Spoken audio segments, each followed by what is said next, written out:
Você me contou quebrou até agora, contou quantas vezes? 3 ou Ele 2? contou 2. Quebrou Aqui, a da latinha. e aqui emprestou dinheiro pro pai.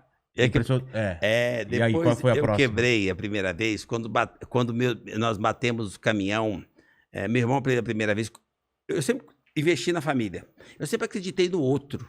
Então, à medida que eu fui ganhando mais salários, eu fui investindo no meu irmão. E nós Você tinha compramos... quantos irmãos? Você tem quantos irmãos? Eu tenho 8 irmãos, todos vivos, ou seja, 7 irmãos. Caramba. 2 homens e 5 mulheres. E eu sempre investi nos meus irmãos. E eles foram se fortalecendo, foram estudar. As minhas irmãs que eram domésticas virou advogada, todas são empreendedoras. Meus irmãos são empreendedores, não tem nenhum coitadinho, todo mundo conseguiu. Meus sobrinhos vieram na mesma sequência, nós temos uma família de 150 pessoas e temos em torno de 100 CNPJs. Caramba. Nenhum coitadinho. Na mesma linha, eu vim primeiro e fui arrastando o exemplo. E não é que eu fui dando um dinheiro para cada um, mas o apoio, a sensação de segurança, você saber que você tem uma família, que você não vai passar fome, que você tem alguém interessado em cuidar de você, essa sensação de segurança fortaleceu a família inteira. E essa união nos deu uma direção e todo mundo foi seguindo, humildade para copiar. E foi copiando uns aos outros, isso com a sensação que podia contar com o outro, e todos nós conseguimos achar uma direção empreendedora. Mesmo os que tinham e os que não tinham CNPJ. Orientação empreendedora. Querer já fazer alguma coisa para poder auxiliar, somar para o outro. E todo mundo começou a construir nessa base. Então nós somos todos bem-sucedidos, independente de ter ou não CNPJ. E como é que eu quebrei a outra vez? Ajudando. Porque eu tinha um bom salário. Eu fui ajudar meus irmãos. Quando ele quebrou, nós perdemos uma Kombi, nós ficamos sem dinheiro. A Kombi era usada para quê? Para fazer frete, fazer transporte e tal. E aí nós ficamos a pé, ficamos sem dinheiro. Mas aí nós reunimos, acreditamos de novo e compramos um pequeno caminhão. Que comprou outro, que comprou outro. Quando nós tínhamos 6 caminhões, eles bateram um atrás do outro. Como? E nós quebramos de novo. Como que bateu um outro? Um foi sair de manhã num dia frio, como está fazendo agora, Sim. E um deles morreu, o outro não tinha freio, o caminhão à moda antiga, não tinha muita tecnologia. Caramba. E era uma descida, não deu tempo de frear o suficiente, porque os meninos saíam tudo animados de manhã, e engavetou um atrás do outro. Mas batida feia assim? Não machucou ninguém, só estragou o caminhão, graças a Deus. Quantos caminhões estragaram? 6. 6? Só não estragou o da frente, porque eram caçambas. Sim. Então o da frente, ok. Os outros atrás amassaram todos. Caramba.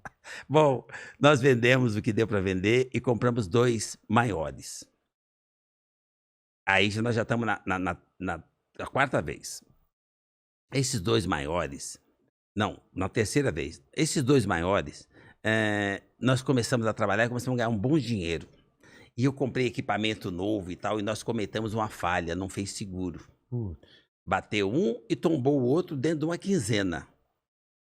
E nós ficamos tão duro, estragou tanto os caminhões, mas novamente, só os caminhões. Os motoristas, um era meu irmão, tinha um outro motorista, e nós salvamos os caminhões. Para poder ver, aí nós quebramos, que é a 4ª vez. Aí nós pegamos os caminhões e eu precisava vender peça. Para poder... que sobrou dos caminhões Você batidos. desmontou os caminhões Para pagar o carnê. Caramba. Eu sempre protegi os meus valores. Dentro dos meus valores está a credibilidade, Eles o não nome. estavam pagos ainda, estavam... Não, Nossa. eu precisava terminar de pagar. Para terminar de pagar, eu comecei a vender peça. Para poder vender as peças, eu precisei comprar mais peça. Isso se transformou hoje na maior empresa de reciclagem automotiva. Mas você precisou comprar mais peças porque peças para ajudar a desmontar? Para ajudar a vender as que sobraram. Ah. Então a gente comprava picadinho para poder fazer volume, para poder vender o que estava lá. Dar continuidade e meus irmãos ter um trabalho. Eu queria cuidar dos meus irmãos. Mas esse tipo de empresa já existia? Existia o falado desmanche. Então nós tínhamos um desmanche honesto, mas desmanche. E aí nós percebemos, eu sempre tive uma visão empresarial, eu já era diretor de uma multinacional, já tinha instrução, boa orientação, já sabia fazer gestão. Eu comecei a enxergar o seguinte, que se aquilo que eles faziam de qualquer maneira bem feito, nós poderíamos servir empresas. E não só o caminhoneiro, o feirante, poderia atender empresas maiores, fazendo na formalidade. Sim. A nota certa, o procedimento certo. E eu iniciei essa ação fazendo com que esse negócio se tornasse uma empresa.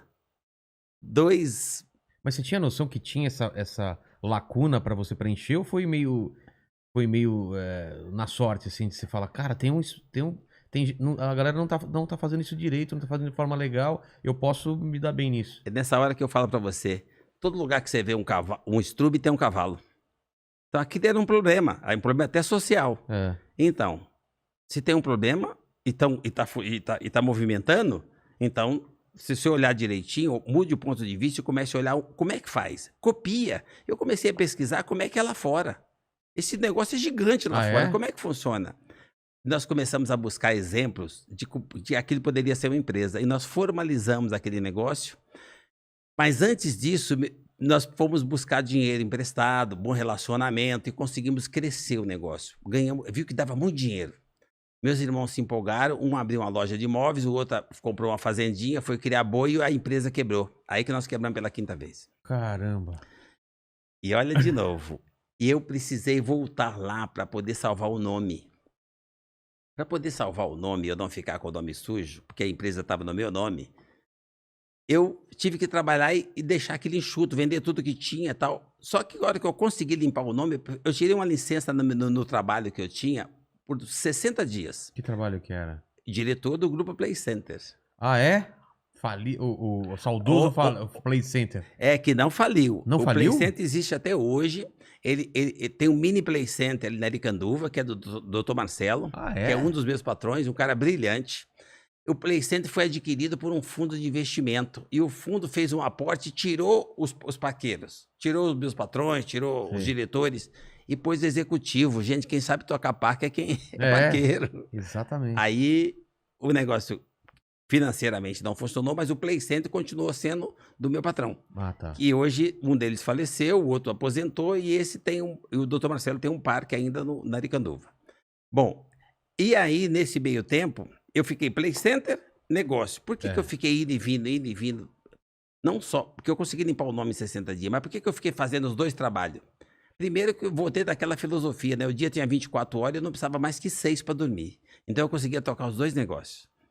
E para poder proteger o nome, eu tinha que limpar o nome. Depois que eu limpei, eu podia fechar, porque eu ganhava 81 salários mínimos. Não tinha sentido eu tocar você ganhava bem. É, então. Só que é o seguinte, eu sempre me preocupei com pessoas. E lá tinha meu irmão, um outro irmão por parte de pai, e 5 pessoas trabalhando. Para não perder o emprego, e uma irmã minha também, a doutora Elaine, que hoje é doutora. Para eles não perderem o emprego, eu mantive o negócio aberto. Até que esse negócio ficou maior do que o CNPJ que eu estava. Por isso que eu digo para as pessoas, você quer começar a empreender, você quer abrir um CNPJ, não ponha seu emprego em risco, não precisa. Faça um equilíbrio, acredita nas pessoas, põe o dinheirinho, investe no empreendedorismo, abre um carrinho de pipoca, uma startup. O pessoal larga tudo e... Não tem que largar tudo. A internet diz pro cara o seguinte, cara, vai pro risco, vai empreender, para de trabalhar pros outros. Cara, vai ser livre. Nunca mais você vai ser livre. Ter um CNPJ significa triplicar a responsabilidade e diminuir o seu ganho. Quando você tem peito de enxergar que empreendedorismo não é ter o CNPJ, e você pode empreender no CNPJ que você está, no serviço público, numa estatal, qualquer lugar que você tiver, você pode empreender se você tiver mentalidade empreendedora.